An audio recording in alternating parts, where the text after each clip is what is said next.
Hey guys, welcome to another video here. So this morning we got the banned and restricted announcements, um, and I just wanted to quickly kind of go over it and kind of give my thoughts and reactions, as well as things moving forward.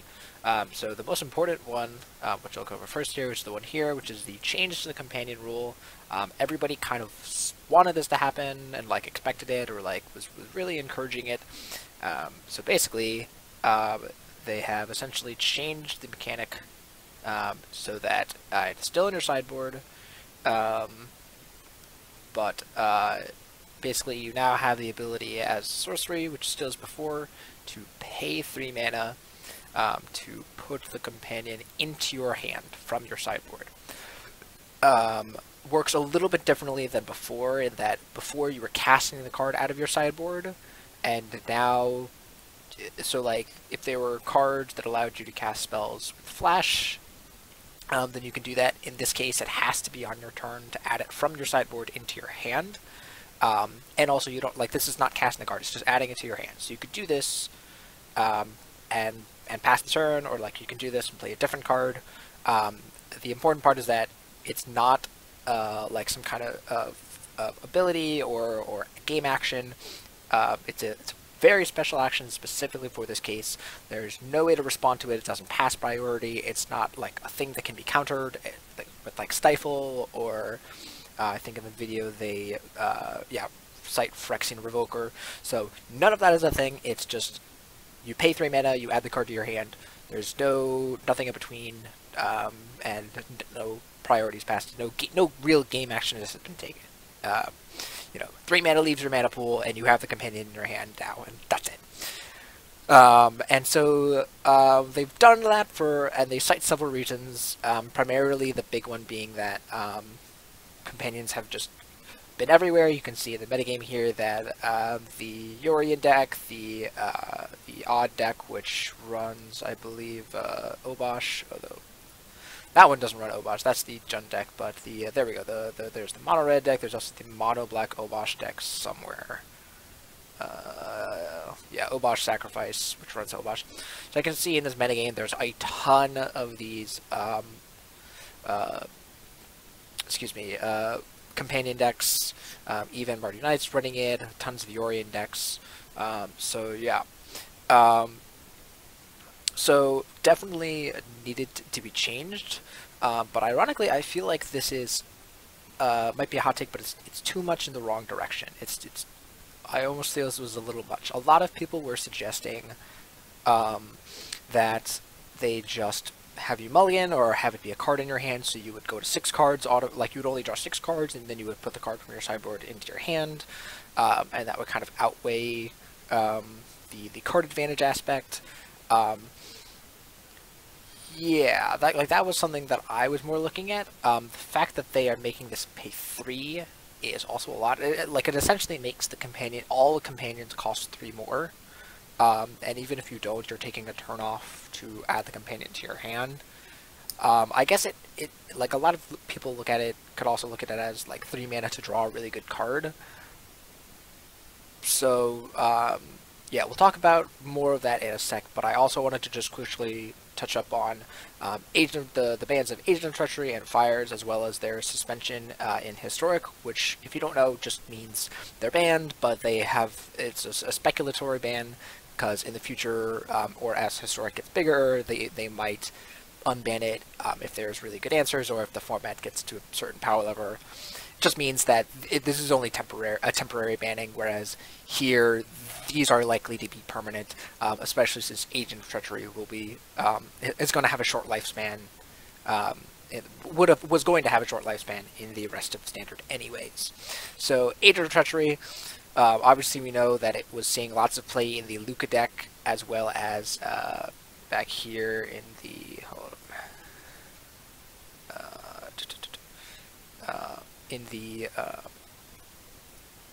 sorry, let me go here. There we go. In the Boros Winota decks, or the Jeskai Winota decks that we've seen a lot, putting Agent of Treachery into play as early as sometimes turn 3 or turn 4, and taking our opponent's lands. They cite that in the article here, in terms of yeah, leading to frustrating gameplay and hard to come back from. Right, so, and not only that, but also I found it very frustrating with Agent of Treachery in the Yorion decks that at any point if there was an Agent of Treachery on the battlefield, all of a sudden I had to answer it, or I had to have an answer to the Yorion coming down, or it was just going to get that much worse. So just always, yeah, with the combination of Agent of Treachery and always having access to Yorion, it was always just such a liable issue. And the fact that, yes, Luca could fetch it out of the deck very easily. So really liked seeing the Agent of Treachery banned. I was calling for that for a while since the Yorion deck became like a really top tier deck. Even before, when it was just like you were playing it normally and bouncing it with Teferi, it was okay, but it was still annoying. Especially I played Chandra, the big Chandra, whatever the name of the card is, that might be in this card sideboard. The big Chandra, you know what I'm talking about. 6-mana Chandra. God, what's the name of that card? It might be in my deck. Hold, let me look at my Jeskai control deck, because I think it's might be, yeah, Chandra Awakened Inferno. There we go. Too many Chandras in Standard right now. I can't remember them all. I think there's like 3, and it's not even like the other ones aren't even that good. But anyways, also in Pioneer there's a ton. But yeah, so like playing a Chandra Awakened Inferno and having your opponent Agent of Treachery just was a terrible feeling, and like honestly probably lost me a lot of games. Obviously I have a little bit of bias there, but in general I think Agent of Treachery would have been fine if there wasn't stuff that could allow you to abuse. Just like even just having one copy of it on the battlefield or in your hand just meant you had the potential to just steal so many permanents. And the fact, yeah, and Wizards also cites that the fact that it can steal lands is crazy. Like there have been clips of, you know, Winota decks stealing two lands on turn 3, and you know the opponent has 2 mana to deal with this just ginormous board, including Winota that's gonna just keep on just dumping things. So yeah, definitely like the justification for Agent of Treachery. And then moving on to Fire's Invention, this was a controversial card for a lot of people. This was a card that a lot of people were citing as problems in Standard for a while, and seeing it banned here is a good sign. Basically, their justification for was that obviously the high win percentage. Fires has been a powerful card in the metagame for a while, and has always kind of been up there and hasn't really gone anywhere. And kind of what they also cite here is that it puts us design constraint into balance constraint, because basically if they print good cards, especially 4 or even 5 mana cards, they would need to think about that card being in Fires. So what happened with Kenrith, what happened with even like Narset, the new Narset being in the Fires decks was like really powerful. You could like use cast your Fires and then use it to cast your Narset, and then like if you didn't need your second Fires, even if you had like 2 extra copies of Fires in your hand, you could discard it and deal 4 damage or something. So like that card just easily slotted into that deck and was like easily like a powerful card that pushed it even further in terms of power level. So yeah, liked seeing this as well. I think both of these bans show that Wizards is in the right mindset in terms of bannings. The thing that I really like about both of these is that they are well justified. Like, we have had previous bannings in the past that have been a little wonky. So for example, like Rogue Refiner, or even like was it what's the name of the dinosaur? I forget the name of the dinosaur. But I think primarily, yeah, like cards like Rogue Refiner that maybe weren't as powerful, but like, you know, just kind of like this deck is the top tier deck. We're banning a card from it. Whereas this is like Fires and Agent of Treachery I think pose actual threats. I know a lot of people were hoping for Teferi. I think that, you know, personally, I'm not a fan of that. I personally like Teferi where it is right now, and I like and I like these bans better. I'm a huge big fan of these. But yeah, but I wanted to go back to talking about the companion bans real quick. The question that everybody's asking now is, does this like completely nerf it to the ground? Is it dead? Is it still like okay, or is it somewhere in the middle where it's like it's going to be in some decks but not a lot? My short answer is I don't know. My inclination is that 3 mana is going to be a lot. So my inclination is to say that it's pretty dead. I think this is a way of killing it without actually banning all the cards. Some of my friends have been saying, "Oh, just ban the entire mechanic," and I think I would disagree with that. But yeah, I would have liked to see a less severe ban or less severe nerf than this. I definitely think they should have changed the mechanic, so I'm very happy to see that. But I think this was, yeah, as I said before, a little bit too much. So yeah, like just I don't think anyone's going to take a turn off to put their companion into their hand, or to want to take a turn off. Or I don't think many decks are going to want to do that, especially like cards like Obosh or cards like Lurrus. So like especially in Lurrus, where you want to be running low cost cards, usually those decks tend to be aggro, or they tend to be like value oriented. So like taking a turn off to draw Lurrus, or even like having 6 mana to draw and play Lurrus, just seems way too much to ask of those decks. Same thing with Obosh is like, I guess on turn 3, if you don't have any plays, you can just draw your Obosh.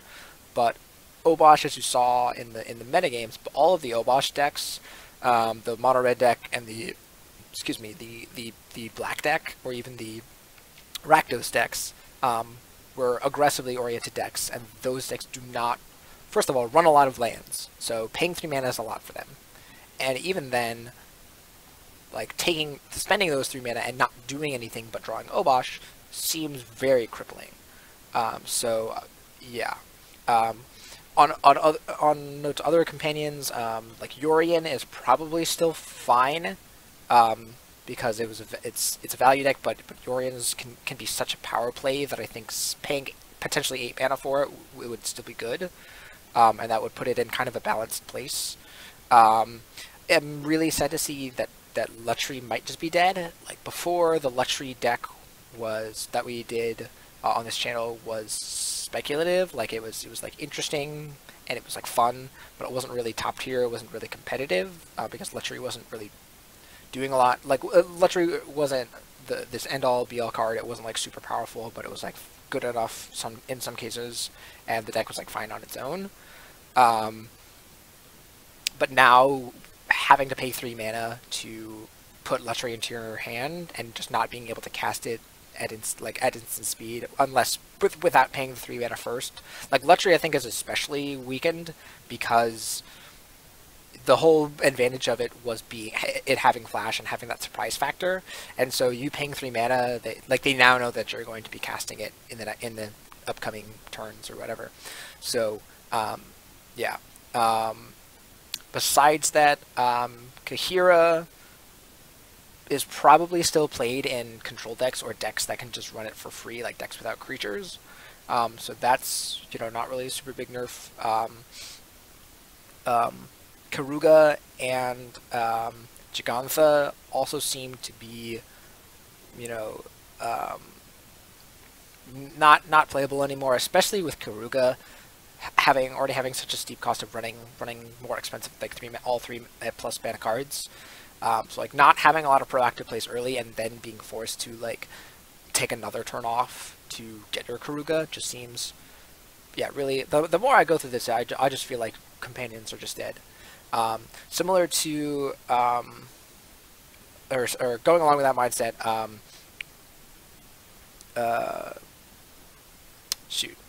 What is the name of the card?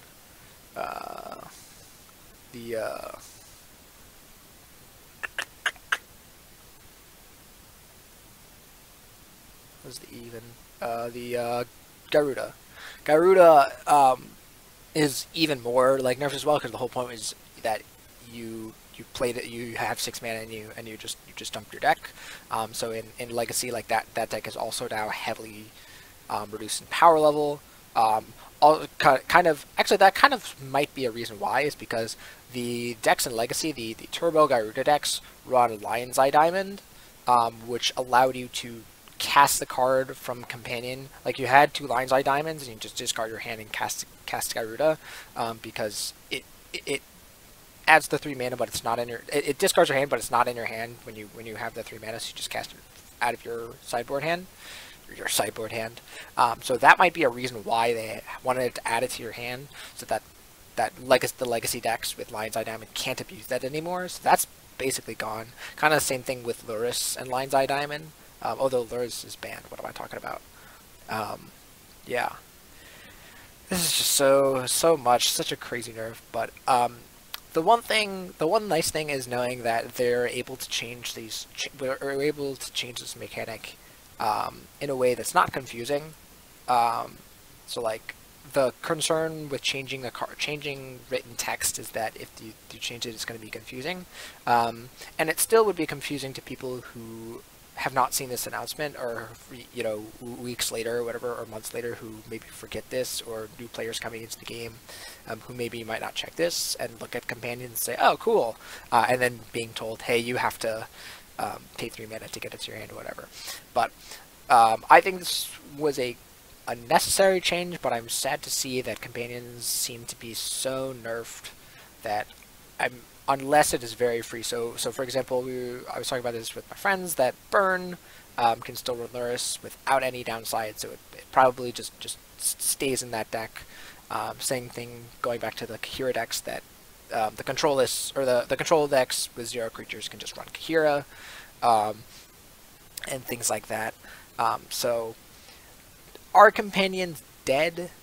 No, but they are severely wounded, and I think the amount of decks that play them is going to go from, before in Standard it was maybe, like this is roughly, how many, we got like 15 decks here, maybe, let's call it 20, and you got like roughly half. I'd say just over half. I'd say something like 60% of decks running Companion cards, and I'd say it's probably going to be something closer to like 10%, maybe 15% going forward. So I think severely nerfing the Companion cards, but we get really good standard bans that I think will make the metagame much better. That being said, I'm going to finish off the video here. I'm going to do probably a historic video just to kind of widen up the channel a bit, as well as I have a standard deck that I want to try out that does not involve Companions. So this will be unaffected by the ban and restricted announcement. So look forward to that. Hope you guys enjoyed this. Let me know what you guys think. Do you guys like these changes? Do you guys not like it? Do you think something else should have been banned instead of these cards? Do you think there should have been another card banned, or do you think what else were you hoping for from this announcement, or what would you have rather seen the Companion rule as? But yeah, let me know in the comments. If you enjoy this, leave a like, and see you next time.